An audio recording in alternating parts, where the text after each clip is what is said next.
So I've put these strips on here and cut them short because I want to end up cutting the water line. So I've marked the water line on the forms, and I'd like to have this color strip end at the water line. Then I'll put in some accents and change the color below the water line. So this is above the water line, this is below the water line. So at this point I need to go ahead and mark where that water line is.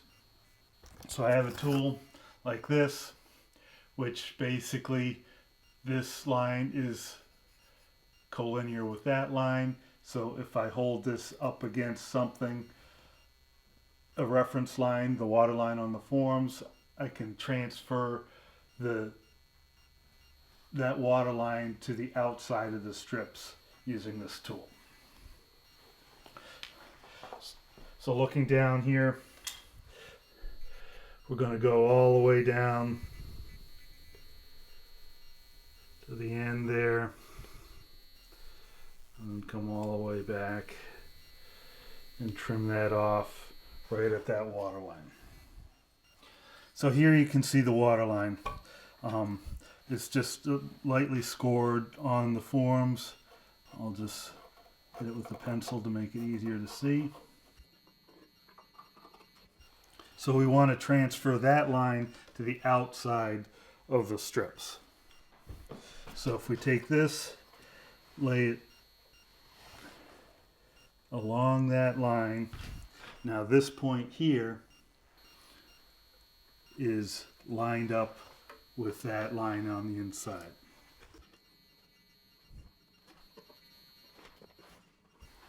So we'll just proceed down the length of the boat, making those marks.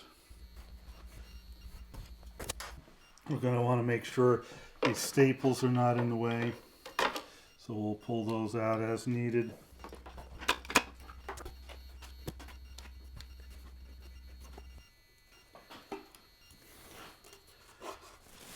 Now I'm going to take a strip with a square edge on it, bring it down here so it can hit the full length of the boat.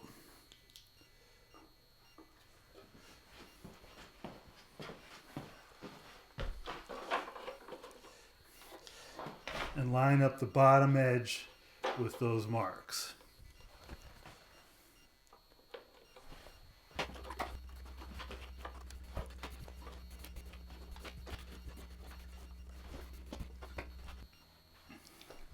Alright, so that's just clamped on there. And you may see there's some wiggles to it. We did our best to line up the forms, and we did our best to use the little jig here to transfer that reference line, the water line, on the forms to the outside of the boat. But there's room for error here. What we're looking for right now is a straight, fair line that's near the water line. So we want to take and look for any little wiggles or bumps where the strip is high or low. So if I were to do this, you can see a bit of a bump right in here. It's sticking down. So I'm just going to loosen the clamp and let it go where it naturally goes, with the assumption that this batten or spline will be run fairly smooth and fair. And we want to sort of get down on the level of the strip and eyeball down it. So we see something going on in here. It looks a little high in there.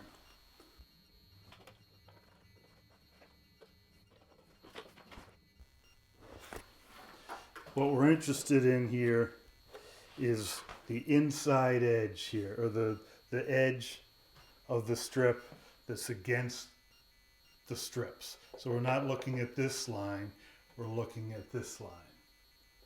It's a subtle distinction. We're not looking at the outside of the strip, we're looking at the inside of the strip. Trying to get that as straight as possible.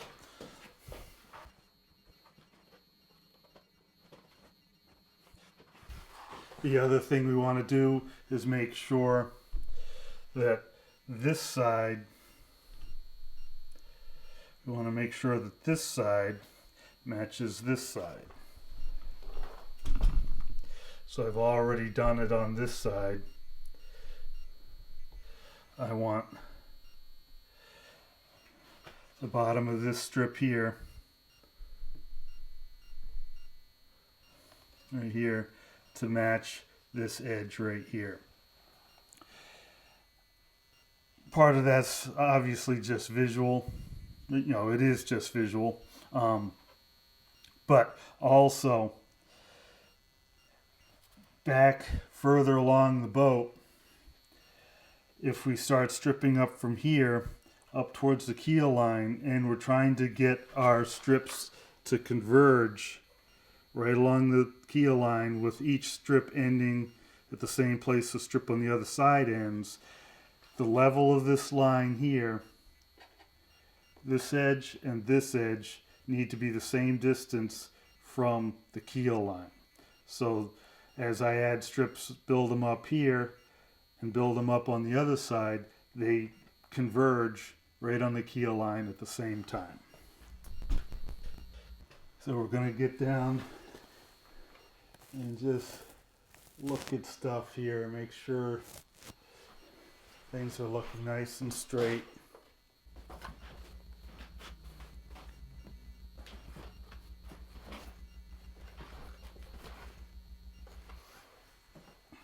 When we think we have that in a good place,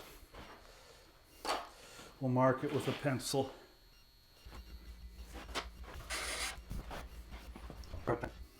So I've sharpened my pencil, and then when I go to make this line, if I just hold the pencil the same way the whole time, it'll end up with a flat spot on that tip.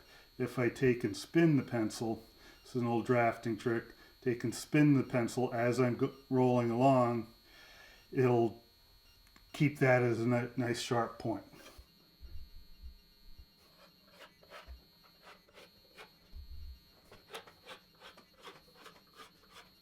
We don't want a lot of scribbles.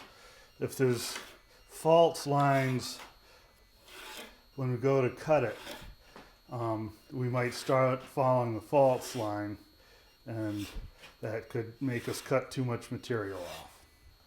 So you notice the strips up here are coming in this way.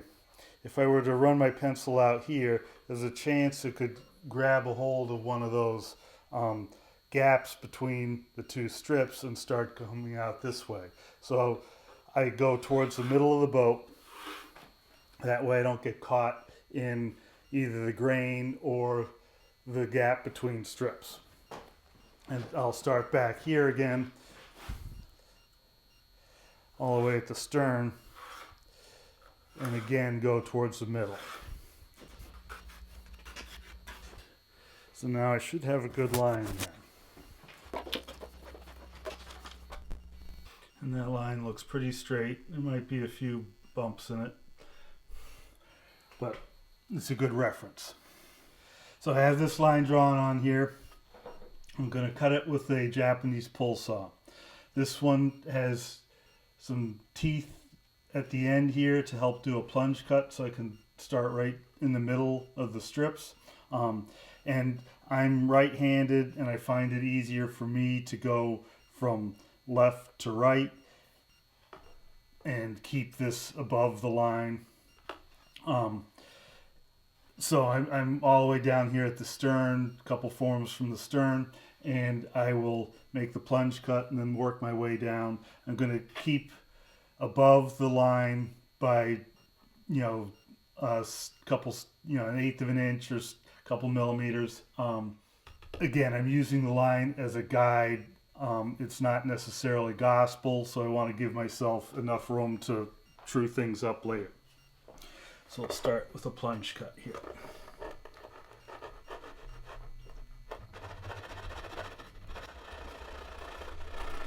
So notice I'm holding this saw way at the end of the handle. It's going to be more accurate for me to cut holding it here than if I'm really choked up on it. If you see, if I move my hand here a little bit, it doesn't change the angle much. I move my hand here the same amount and it changes the angle substantially more. You want to be careful that you don't jam this saw going backwards. It's easy to sort of buckle the end here. So get it, cut it, start it in there. Gently pull it, let the saw do the work. I'm trying not to cut into my forms too deeply. Once I get past the forms, I can take some more aggressive strokes.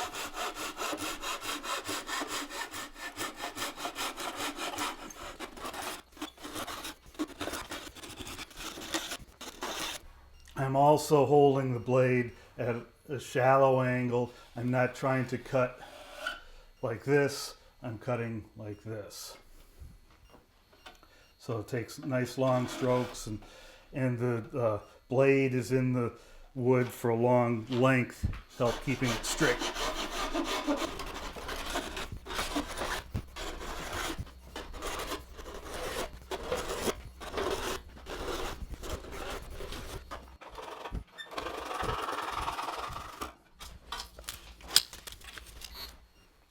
So now I want to true up this line. And you know, we've gone through all this effort of making this nice pencil line here, and your inclination is to, you know, aim for that pencil line. Why might we not want to do that? Well, we're not sure how accurately we actually transferred this pencil line to the out from the reference line on the inside to the outside, and then we had to move things around a little bit to just true it up, make it nice, smooth, and straight and fair. And so it might be out of place right now. So the first thing we want to do is true it up, get this edge straight, fair, smooth, looking nice and sharp. So if we are looking at and so basically we need to remove some wood here. If we're looking at a high spot like this, we probably want to take off the high spot. But if there's a low spot next to it, how much wood do we want to plane away from the low spot to make it match the high spot? Nothing. So we want to take and only shave wood off the high spot. So again, we're being very intentional about this. We're only removing wood that's causing us a problem. We're not getting happy with our tool here. Right now I've got a Stanley 79 little shoulder plane, or what do they call it? Edge rabbit plane, I guess they call this thing. So once this tool's working really nicely, it's a joy. You'll get a nice curl off of here and you'll think, wow, isn't this fun? I really want to do this some more. But we're doing this for a reason. It's not because it's fun, which, you know, it is fun, but we're doing this to true up this edge. The reason we're going to be touching this tool to this edge is to make it straight, smooth, and fair. So we're looking for high spots, and they might be fairly subtle, but if it's just a little bit of a high spot, take a little bit off. Got another high spot down here.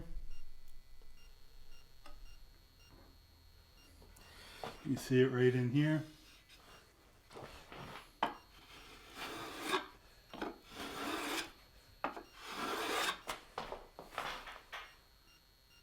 Still a little bit high right in there. So notice what I'm doing. I'm taking the highest point off, and then I'm going a little bit longer because now we're trying to get the area around it down, and then a little bit longer. Take a look. If it looks good, don't do any more. We got another spot right here, and that's an impressive one.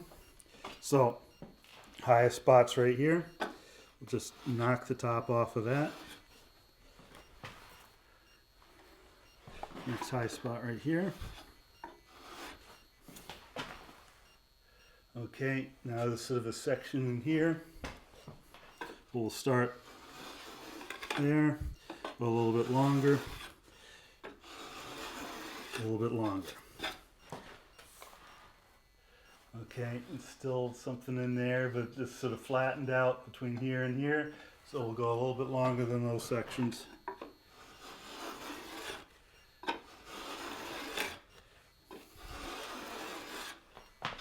Okay. It's starting to get in there.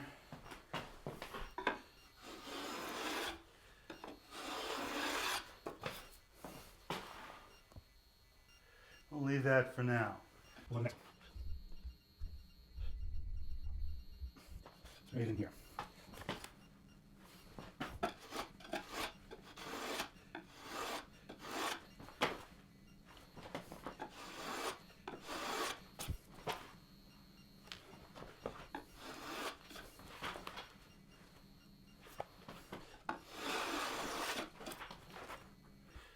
Okay, that's looking good there, and move on to the next one. So you see this process. We're not just doing a thing with the plane. We're doing a certain thing with the plane. We are taking off the high spots. That's all this can do is remove wood. So we don't want to run the plane over a low spot and make it lower. It's not going to make it any better. And we're not concerned right now about how it looks relative to these reference lines on the forms. We'll worry about that later. We'll get it straight and true. And right now I'm using this edge rabbit plane. I could use my robo bevel. This serves the same purpose. Get this little shoulder plane in there. The robo bevel takes off a little bit less wood with each pass, so it takes a little bit longer. The throat of the tool can get a little bit jammed up with shavings, so it's a little bit more hassle to do this roughing work with the robo bevel. I will come back with the robo bevel once I got it all straight and true, and make sure the angle between the top edge of the strip and the forms is a nice right angle. So it'll be coming by here and just truing up the top edge of that form so a square edge strip fits down nicely on top. We don't want to get too far ahead of ourselves. We want to get everything straight and true, then worry about the height, and then worry about the angle. And at this point, we're looking at the outer edge. We want to make that outer edge straight and true. The inner edge is a little less important. We're not going to see that when the boat's done. We're trying to make this outer edge that we'll see look good. Somebody said if it looks straight, it is straight. And for our purposes, that's all that really matters. We're trying to make it look straight. We're not building the space shuttle here. We're making something and that's, you know, much less sophisticated. And the only reason I'm doing this waterline at all is because I want to see the waterline. So this is purely an aesthetic thing. I'm making more work for myself by doing this. I don't have to do this. I could have just kept stripping all the way up until I got to the chine. Eventually I'm going to have to do something like this when I get to this chine, but I'm adding a step here. I'm removing wood that I put on already. And I'm only doing it because I thought it would look cool. So we're just trying to make this look straight.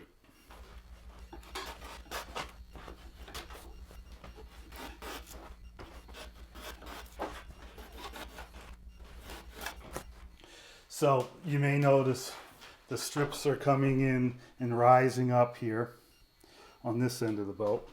Down at this end of the boat, the strips are rising up from the front up towards the waterline. So as I'm cutting these strips, the grain, we're starting to pet the cat backwards here. We're trying to go against the grain. So I'm going to head all the way up to the bow and start working down towards the middle of the boat. That way the plane's cutting the happy way for the wood.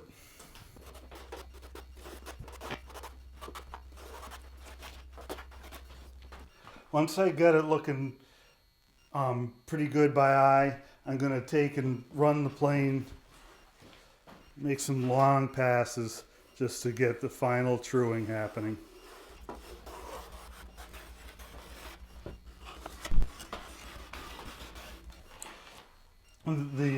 The foot of this plane is long enough that it'll bridge the small irregularities and knock down the high spots.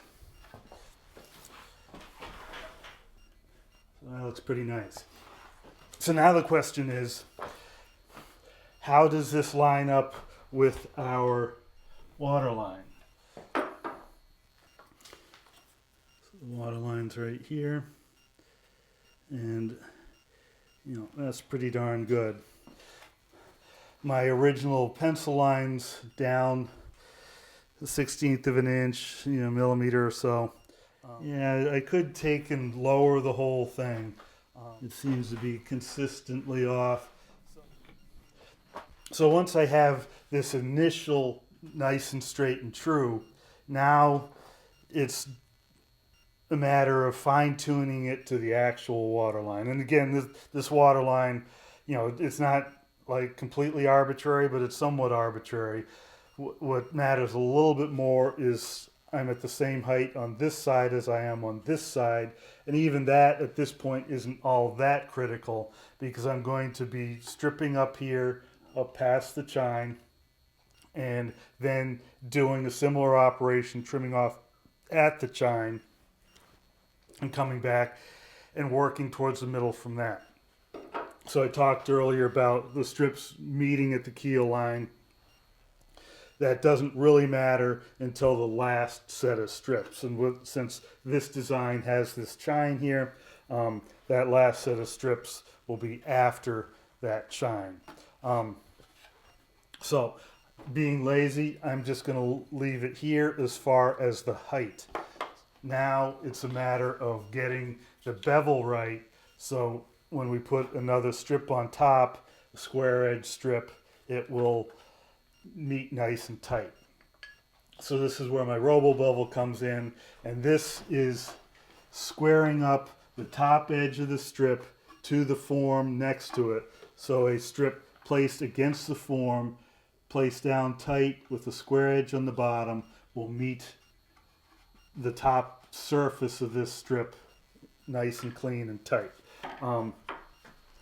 Just a note about cove and bead in this situation. If the next strip I was going to put on here was a beaded strip like this, so it's rounded over on that edge, I'd need to put a cove into this upper edge. Well, that's a pain in the butt. It's a lot easier to just leave it square, true it up with the robo bevel, and then cut the bead off the next strip. And this will actually be some little narrow accent strips in this case. But working with a square edge there makes it easier.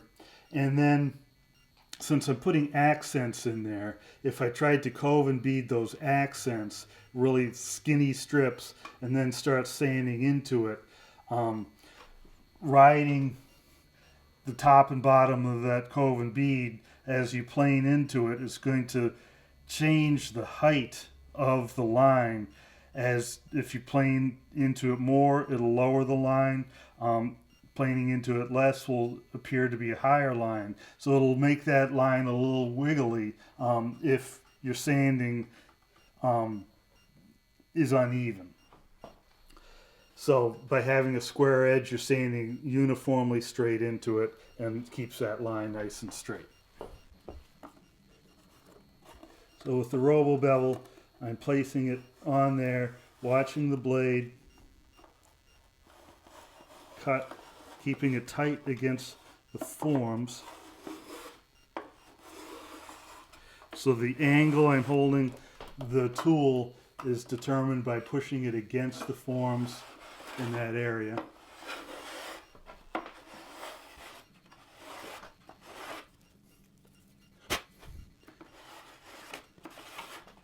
And then I'm looking for the blade here to be cutting all the way across the width of the strip.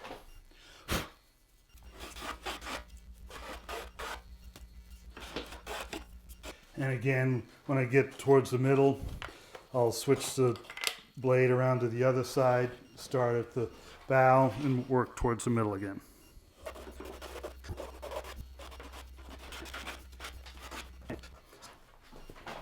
So the next step in this process will be stacking up some accent strips here. I'll go with a light color, then probably another dark color, and then back to a light color. We'll see. How depends on how energetic I feel about how many strips I put in there. But some nice narrow pinstripes right along there will look sharp.